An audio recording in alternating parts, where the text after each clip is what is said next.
The images coming out of Ukraine this week, they're just heartbreaking. And they really frame everything that happened next. They really do.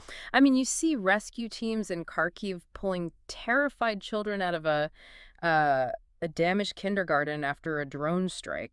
Just shocking.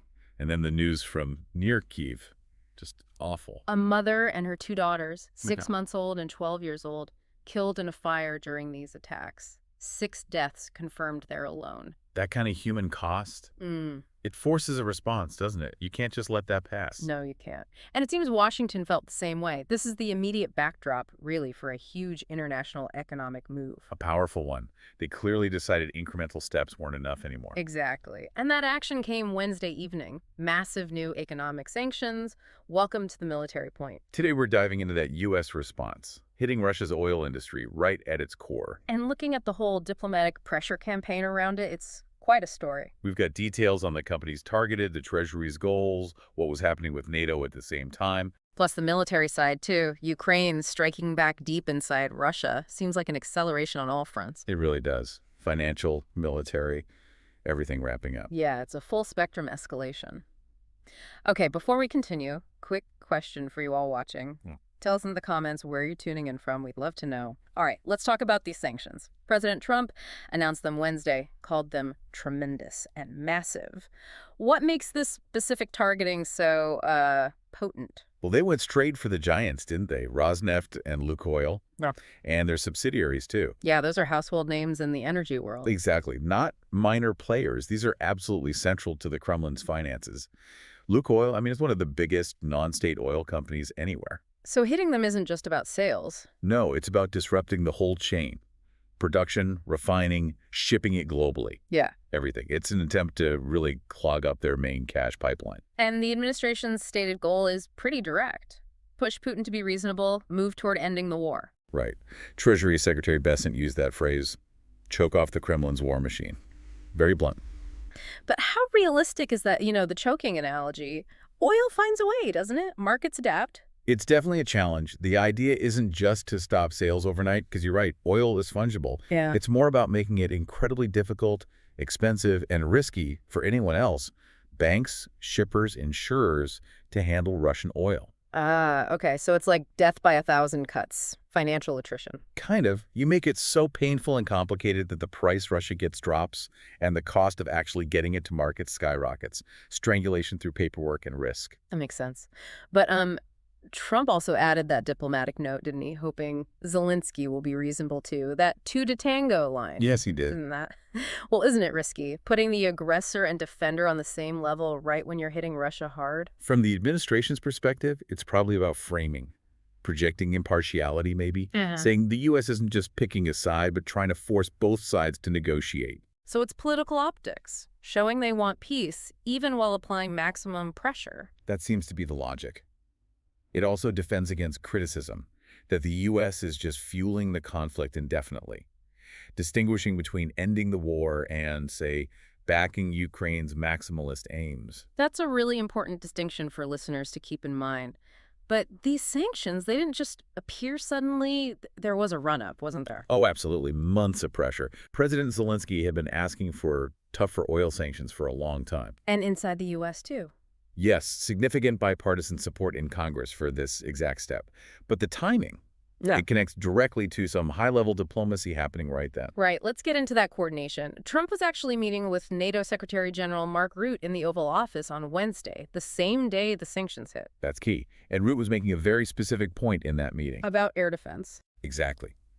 He directly linked attacks, like the one on the kindergarten, to the need for U.S. technology. He emphasized that American air defense systems are crucial to stopping these long-range strikes. Okay, so he's making the case for more aid. Well, yes, but also highlighting how it's happening. He pointed out that European countries and Canada are actually buying advanced U.S. systems, like Patriots, specifically to give them to Ukraine quickly. So it's a coordinated effort. Allies purchasing U.S. tech for Ukraine. Interesting. It shows the West is trying to both hit Russia financially and shore up Ukraine's immediate defenses against these kinds of attacks. And this all came just after Trump put his meeting with Putin on hold. Just the day before, yeah. He said he didn't want it to be a waste of time. So diplomatic door closes, economic hammer comes down. Seems like it. When talk seems futile, you resort to pressure.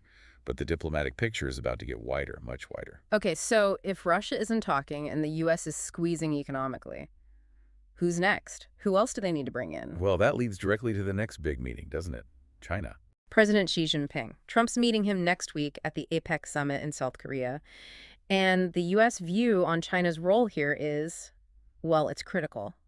Because the U.S. assessment is that Beijing is basically providing the industrial lifeline for Russia's military. Right. Not direct weapons, but something else. Exactly. No tanks or planes directly from China, but a huge surge in sales of things like machine tools, microelectronics, specialized technology. The stuff Russia needs to make its own weapons. Precisely. The high-tech components and machinery Moscow uses to produce missiles, tanks, aircraft. China's supplying the essential ingredients for the war machine. That's a very sophisticated way to support the war effort without getting directly involved. So if you want peace, you have to address that channel, too. That seems to be the thinking. And Trump actually laid out a specific condition related to this. What was that? He said the war would end if NATO stopped buying Russian oil and if there were massive tariffs, like 50% to 100% put on China for its purchases of Russian oil. Wow. Tariffs that high on China for buying Russian oil. That's huge. It's a massive economic threat, targeting Russia's biggest remaining customer. The idea is to make it financially crippling for Beijing to keep buying Russian petroleum. But the fallout from that, U.S.-China relations, global markets, that's playing with fire, isn't it? Absolutely. It risks major global economic disruption, serious diplomatic tension. But it shows how far the administration might be willing to go to completely cut off Russia's funding, a really high-stakes gamble. Makes you wonder how markets would even react. Meanwhile, on the ground, the fighting is just intensifying. Russia launches huge strikes across 10 regions, Kyiv, Odesa, Kharkiv. But Ukraine confirmed its own major hits, too, deep inside Russia. Yeah, this seems to be the pattern now. Long-range strikes hitting critical infrastructure and military production on both sides. Definitely. Ukraine claimed they hit several Russian military industrial sites using those British Storm Shadow missiles. And one target was a chemical plant in Bryansk. What's significant about that one? That plant apparently produces things like gunpowder, explosives, missile fuel, the actual components for ammunition. Ah, so not just hitting stored weapons, but hitting the factory that makes the stuff for future weapons. Exactly. It degrades their ability to resupply. It's an attack on their future warfighting capacity, not just present stockpiles. A very strategic choice. And they hit other places, too. Yeah, they claimed strikes on a mechanical plant in Mordovia involved in ammunition components and an oil refinery down in Dagestan. The message seems clear. Attack our cities, and we'll hit your war industry. And while all this is happening, President Zelensky is out there securing long-term support, right? His trip to the Nordics. Yes, same day. Wednesday, he was in Oslo, then Stockholm, focused on the future, particularly Ukraine's air power. And in Sweden, he signed a big agreement, something about jets. A really significant one, exploring the potential purchase of up to 150 Swedish Gripen fighters over the next decade. 150 Gripens. Wow. Why Gripens specifically? They're already getting F-16s and Mirages. Gripens are known for being rugged. They can operate from shorter runways, even damaged ones, or roads. That makes them harder to target than planes needing big, perfect air bases. So they're good for Ukrainian conditions. Potentially ideal. And committing to 150 over 10 years. That's not about just surviving the next few months. That's a long-term strategy to rebuild the Air Force, aiming for air superiority down the line. It shows real commitment to the long haul. A huge commitment, which suggests they don't see this ending anytime soon. So how did Moscow react to all of this? The sanctions, NATO talks, the Gripen deal? Well, the Russian response was pretty standard, but still potent. Putin ordered drills for their strategic nuclear forces. The nuclear saber rattling. Essentially, yes. It's a public reminder of their atomic capability, meant to warn the West against pushing too hard. At the same time, their defense ministry claimed they shot down 33 Ukrainian drones overnight. They even had to suspend flights at 8 airports, including near St. Petersburg. So defensive actions and nuclear signaling. The pressure is definitely being felt. And it's not letting up, is it? More talks coming. Right.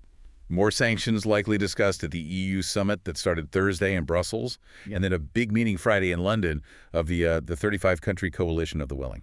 So it continues. It really feels like we're in this deep attrition battle now. Absolutely.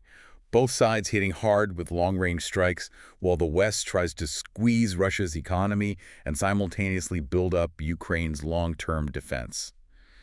It's happening on the battlefield and in the global financial system. It really is. And thinking about those massive sanctions, it makes you wonder, how effective can they really be when key global players like China are still enabling Russia's military production with those machine tools and electronics? That's the multi-trillion-dollar question, isn't it? If the diplomatic stalemate holds and this financial pressure keeps ramping up, especially towards China, what happens then? Maybe the key isn't just the battlefield, but who controls the flow of that core industrial capability? It really forces us to ask if this is just about ending this war, or if we're seeing the start of a much bigger shift in global economic alliances and supply chains. A fascinating and, frankly, critical point to watch. Precisely. You've been listening to The Military Point. Stay sharp, stay informed, and we'll catch you next time.